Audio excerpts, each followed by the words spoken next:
he found in the Constitution, even in the Communist Constitution, there was an article that allowed the Cuban citizens to have initiative of law. So to actually, that translates to the Cuban people has an opportunity to write a bill. A citizen could write a bill, but it's not a bill until more than 10,000 other Cuban citizens sign it also. In the moment that you gather 10,000 signatures for your project of law, it immediately becomes a bill, and the assembly of the communist regime has to discuss it. Wow. They, of course, Fidel and Raúl Castro never saw that anyone were going to dare to collect the signatures to change the system. Well, my father and a group of very crazy and brave people did it. And they collect not 10,000, they collect tens of thousands of signatures to present a project of law that had 5 points. And was to change the law to guarantee freedom of expression, freedom of association, the liberation of the political prisoners that have been tens of thousands during these 60 years, the possibility to have private enterprises, and a new electoral law that allows free, fair, and multi-party elections. That is the Varela project, and was not just the proposal of the law. It ended with a referendum. It was actually a proposal for a referendum, not for the General Assembly of the dictatorship to approve it, but for the General Assembly to ask the Cuban people if they want it. Wow. Which is actually what have never happened in Cuba, because people that listen to us could have this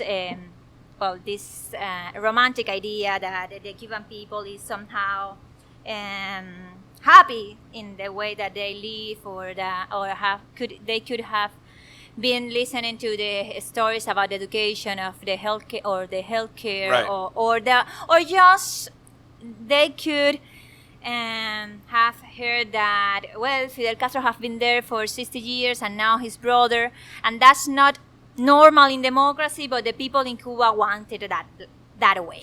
That's a lie. At least that's not.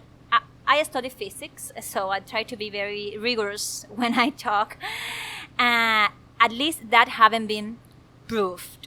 Right. Because the Cuban regime have never ever asked to the people actually what do they want.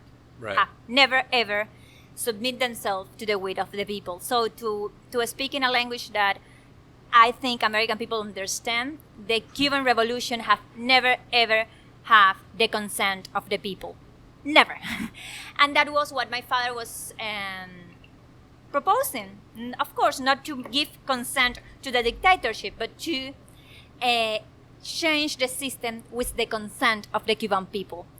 For the first time in more than 50 years. The reaction of the regime, the reaction of Fidel Castro in that moment, the personal reaction, was to change the Communist Constitution to make the system irrevocable and to make the socialism irrevocable.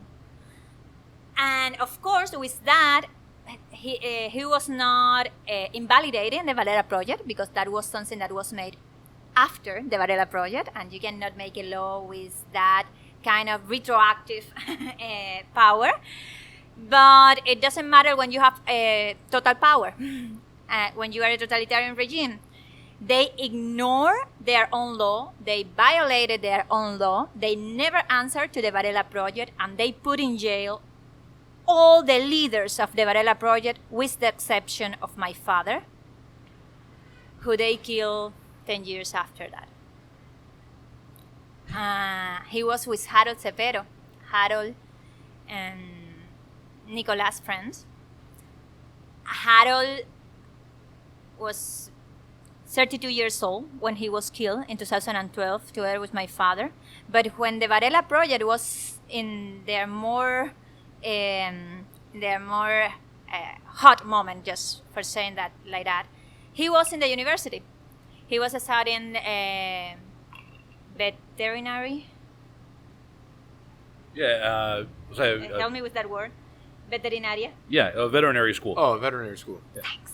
Yeah. You nailed it. And we can keep doing that. Any Yeah, other one that you need? Yeah. Yes. We're here for all that. Thanks. In fact, if you want to say it again, and then we'll Well, edit it so it looks like. he was a student in the university, and in the University of Camagüey, actually.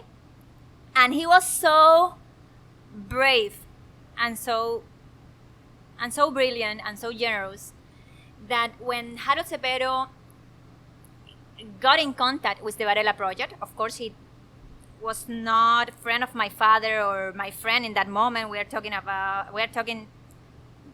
2003, 2004, and he said, okay, I cannot read this and sign this and not to share this with my friends in the university. And he started to talk about the Varela project at the university. And he and Roger and a group of friends started to share the Varela project with the people in the university. And that's something that American people could be listening to that and saying, okay, that's normal. We do that every day at the university. You enter in any campus in the States and you're going to find a lot of campaigns, a lot of people defending their causes, trying to recruit people to their causes. But in the Cuban communist regime, the universities belong to the revolutionaries. And that is not something that I'm inventing. That's the actual slogan of the Cuban Revolution. The university is exclusively for revolutionaries. And revolutionaries are people from the Communist Party, people from the Communist Youth, or people that submit themselves to those institutions. And Harold was the opposite of that, and he did it. So that the dean himself expelled him from the university, but like physically pushed him from the University of Camagüey, him and other friends, because of their enthusiasm with something that was actually in the Cuban law, Right. and that was the Varela project. After that, Harold entered in the seminary. He was studying to be a priest. After that, he realized that he was not called to be priest. So he returned to the Christian Liberation movement, to the Movimiento Cristiano Liberación. That was the movement that my father founded. And he became one of the most important leaders of the movement. And in the middle of that, he was accompanying my father to Santiago de Cuba, which is the second city in importance in the country.